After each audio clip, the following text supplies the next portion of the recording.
Chain brings you results. An earlier documentary done by my colleague Principia, The Broken Chain, which addressed or looked at the industry issues of soya bean.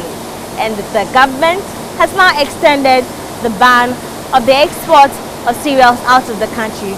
We are here to find out how this is affecting business, or how businesses are faring. My name is Emma Davis. Please stay with me on today's episode.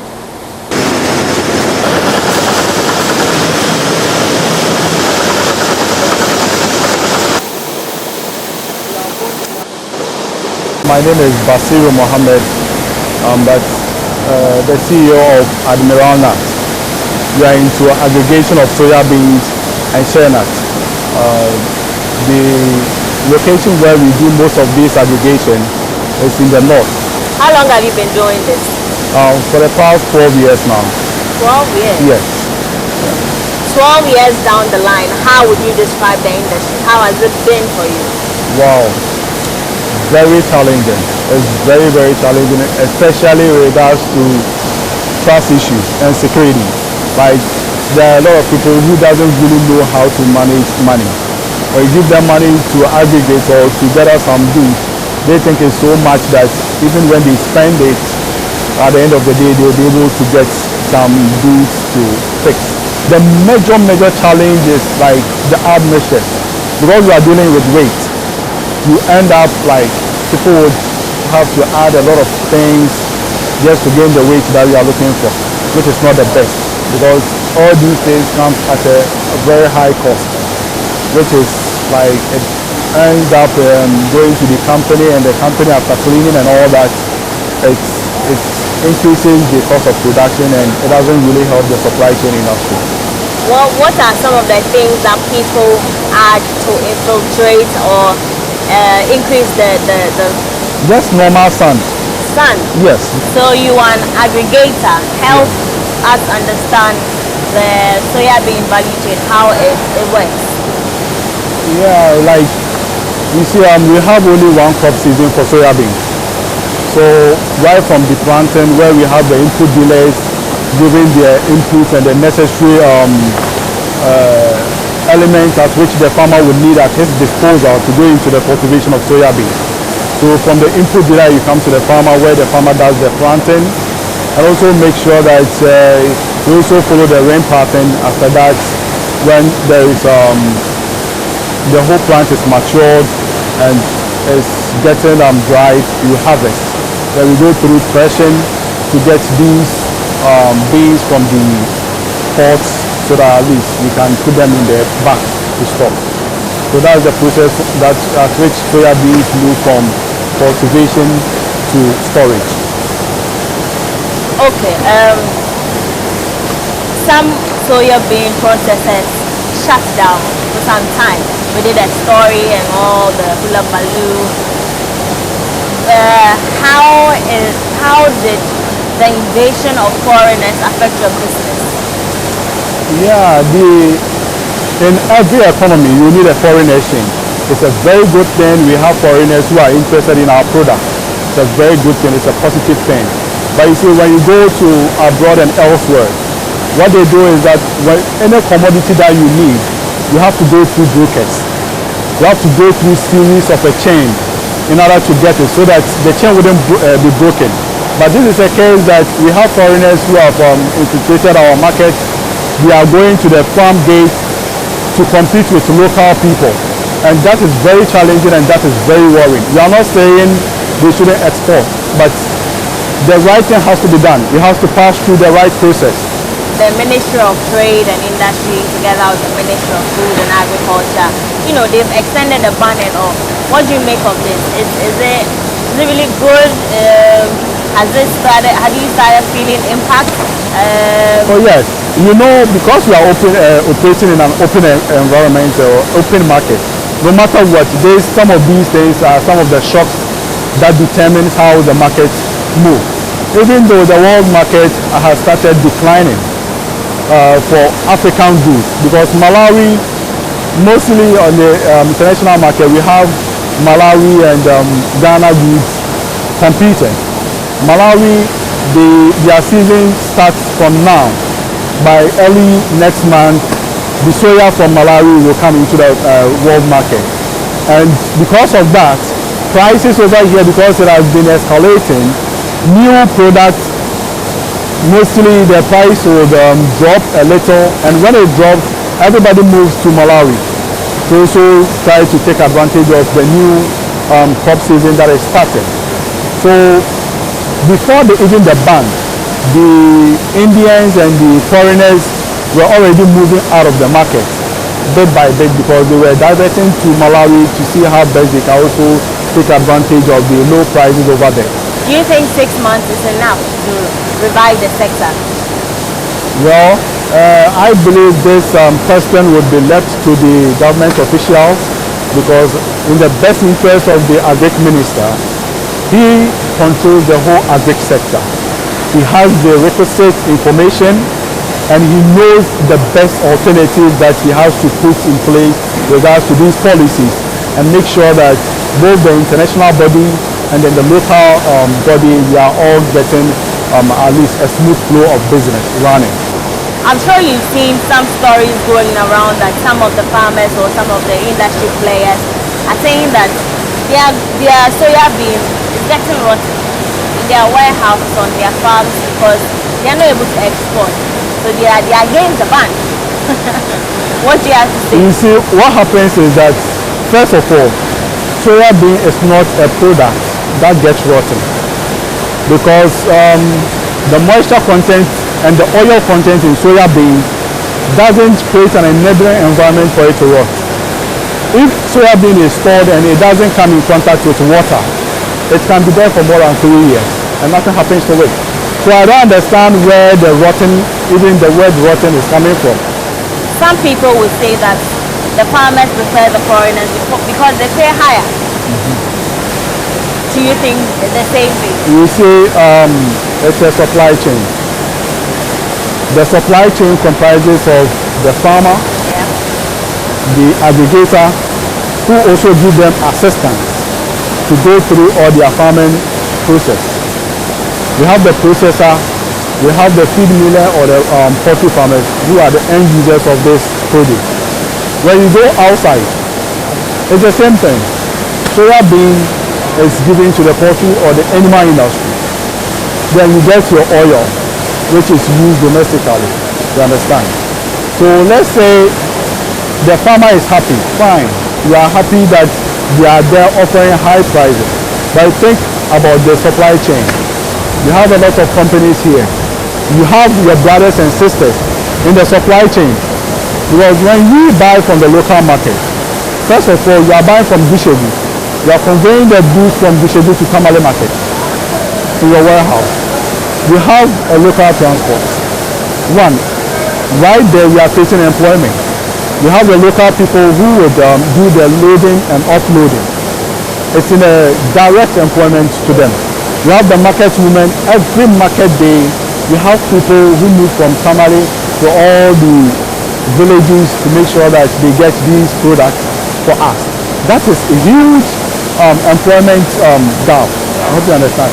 So if for just only one farmer, you are going to cut off all these people, imagine the impact. So let's look at the broader impact rather than just looking at what the foreigner is in there to like the mess the person is in there to cause. Even though the farmer will say, okay, fine, I'm getting a high price. But you ask yourself, what about your brother who went to school? He's working in a company. What is going to happen to him? All these local companies have shut down almost years now. Some 1 year, some 2 years, some more than even 8 months and all that.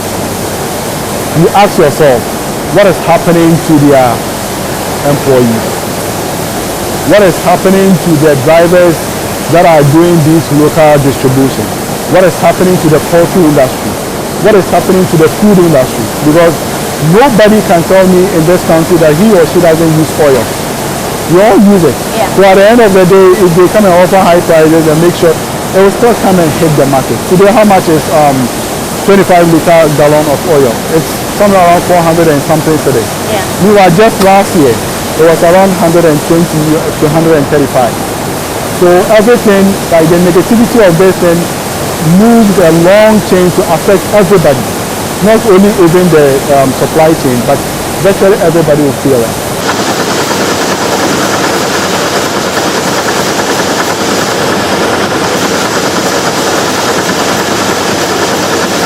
So like, yeah, they will just move everything to that place where they tear the bag and pour everything into, it's an underground storage tank.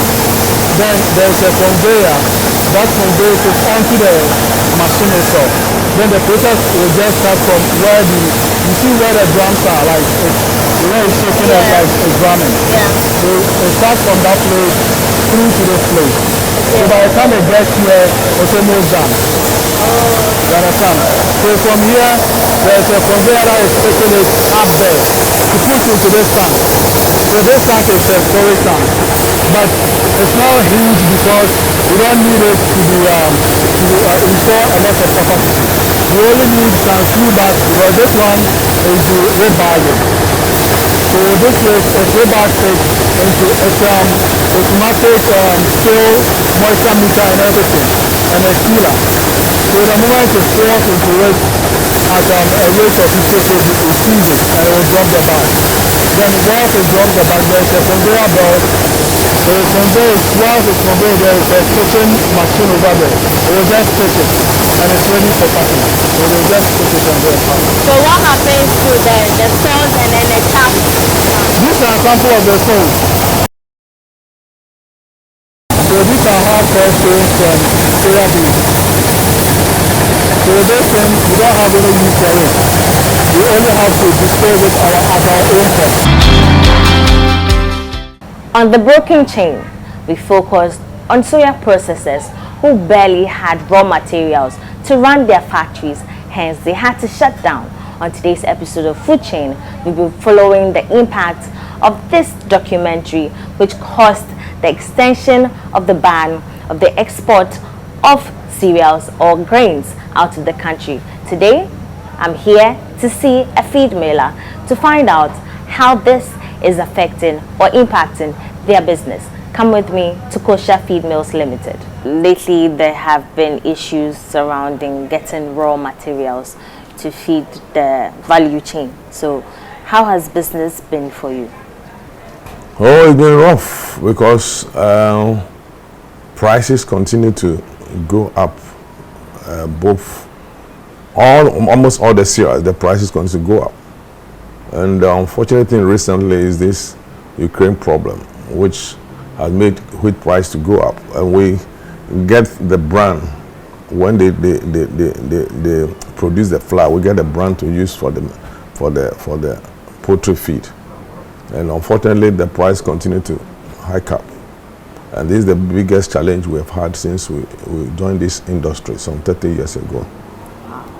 Wow, so 30 years. This is one of your toughest years. Toughest. I see. So have you had any engagements with governments? We have had various meetings and deliberations with government. And assurance they are going to assist. But we are yet going to see the concrete. Especially when it comes to this soya thing. In fact, we're getting the beans, processed beans on the processors. But unfortunately, because the thing is being exported outside the country, we are not getting it. Even if you get it at a price you cannot use to produce the feed and sell to the farmers. So we resorted in buying some of the imported one, which we are currently using. Okay, before I come to the imported part, you say your engagement with government is here to solidify. Wouldn't you say the extension of the ban is a step? It is. The efforts the government has made, yes. But the ban thing, whether it's really having its proper effect. And the time of the ban was a bit too late. Why do I say that? The harvesting starts in November. So hoping these things will start earlier than that to block the exporting of these items outside. But when we have waited, almost everything is gone. It's left with the residue. Before you ban, The little that is there, if it's not even going, demand and supply, definitely the price will still go up, and it has gone up. So the mills cannot use it to produce, to be able to compete with the imported one. I understand those hoarding or those who currently have goods are the one hiking the prices. It's a market demand. Okay.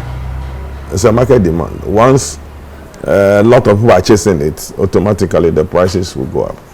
It's a natural thing. I see. So, off camera, you said you told yourself that you're going to totally source from local. Earlier on, my personal decision was to buy from the local manufacturers. Because we are small, and if you help the local manufacturers, we help them to grow, and you grow together. They are always depending on the imported. But unfortunately, we are at a point where the local ones cannot supply you, and you still have to be in business. So we have to buy the imported one. So how is it like importing? The charges, or is it better than sourcing from local manufacturers currently? Well, it's easy to get imported as well, because that is what is coming in. Why is the local? They are not in operation at all. So you don't have any other choice than to buy the imported soya. What about the quality? Did you think? The quality, because the imported, they are using more scientific and advanced machines. You can say their quality is okay. But the local ones, they were improving upon their machines to be able to meet the challenge, which some of them, like what we were buying before, was catching up with the quality, which we didn't have any problem. As a feed miller, how would you describe the whole process? We would like to know what goes into feed milling. The materials, you have the maize, which is the major ingredient, followed by soya. Soya serves as the vegetable protein. Then you use a bit of fish, because the fish is already expensive, so you use just a little, a minimum. Then you use wheat bran. You use palm kernel cake. It's also a vegetable protein, which are produced locally. Then you have the oyster shells. It's a calcium component in the feed. Before you use the micro ingredient, like the premises, the vitamins and other things, you used to mix them. Okay. So these are the ingredients. When you have this thing, every feed has its own formulation. So if we have 5 types, we have the broiler starter, we have the broiler finisher, we have the chick starter for the layers, we have the grower mash for the layers, and have the layer mash for the laying base. We are at the Bossway Farms Limited at Ejiso Krapa to find out the impact of the ban extension on the poultry business. Temperature PCU who say maize shortage ne soybean shortage ne buy no. In say affect poultry farmers no, it be the quality of feed and no more no. In your case, PCU who say more business no, was that the situation? Because in him say maize no, there's a certain amount of nutrients be will say warm I beke carbo mama no edi ombenya hoden, but farmers need it to dear so TPC who say was it the same with your farm? And yes, so sunny and because now you hear tons I be for the day no young no massa and it is so.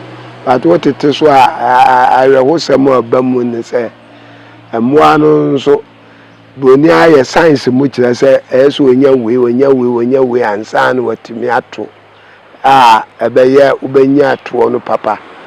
Na ye quantity so san, no answer to one and a from nature, say, Bessano, and Nissicano, and Fanti, say a ton or more, apra printy a ton, one apra, and I'm say. Ye feed no no man ye tete and no man swa aboano so nature say enye healthy ma wo montino wo moto ne ade no na e kofom ene so ton wa ne aboano wo no antimi nyina nti na say ton wo mo aprapre nti yɛtɔn 120,000 and na akeka 1,000 best. Yeah, we dey 3 weeks pɛ na ɛtɔn wɔ mo nyinaa sɛ because na aduane no yɛnya aduane ma wɔ mo saa ta boare wɔ ɛba no nyinaa na aduane no boɔ no ayɛ aduane no boɔ ayɛ den ɛna yɛhwɛ sɛdeɛ na adeɛ no nso no yɛ wopɛ bi koraa baabi wɔ hɔ a wɔnya aburo ne soya no nti ɛma yɛyɛ tete so nti avi kosufoɔ no ɔmo ba ɔmo de ɔmo truck so ne bɛtwe nkokɔ no kɔ saa na yɛde kɔ yɛtɔn ma ɔmo fofofo ne yɛtɔn ma ɔmo nso yɛtɔn ma ɔmo 21 ne 20 ɛyɛ kaa obi wɔ hɔ ano atɔ no 21 obi wɔ nso ano atɔ no 20 cedis baabi a yɛwɔ yɛ ha se ɛyɛ 6 acres ɛne yɛwɔ 5 acres wɔ Jabinkwan no so ɔmfiri kuro no yɛ Ankroma ɛne yɛwɔ Kubase ɛno ne deɛ yɛwɔ 35 acres. We engaged the National Chairman for the Ghana National Association of Poultry Farmers, Victor Oponweje, to tell us more about the state of the industry. Poultry is basically about the feed. If there is no feed, there is no poultry. And when we talk of the feed, it's about the inputs like the maize, the soya, the wheat bran, and other ingredients that we add up. But the main three components are the maize, soya, and the wheat bran. Maize takes about between 50 to 60% of a total ton when you are preparing a ton of feed. Then soya takes about 15 to 25%. And wheat bran is about 15 to 20%. We have other ingredients like the concentrate and other small inputs that we add up to get a ton of feed. When the government came in, they started with this planting for food and jobs, which was very good. It increased the yield of the maize farmers. It means they were having more yield. So we were expecting the price of maize to either stabilize or come down because the farmers were getting more maize, unlike before. Lo and behold, we realized the prices were going up, and it came to our attention that the maize is being exported from Ghana to the neighboring countries, the Togo, the Benin, the Burkina Faso, the Mali, Nigeria, and the others. We produce soya here, but what happens is that the local soya are also exported to India. So the companies that used to buy the local soya to process, they are doing virtually nothing because they cannot get the soya to process because all the local soya are exported to India. Recently, the government came out with a pronouncement that there's a ban on exportation of maize and soya from the country. It's very good, and we were happy to hear that. Although it came very late, but we are looking at the subsequent harvesting time, where the new maize and the soya will come. That is where we will get the real effect. Is there anything else maybe you want to suggest to the government regarding this ban, or are there any other matters that you want to also bring up? Yeah, I think we are looking at a sustainable growth of the poultry industry and also food security. Food must be accessible and affordable. So let me also say that planting for food and jobs, the government gives subsidy to the maize farmers and the soya farmers.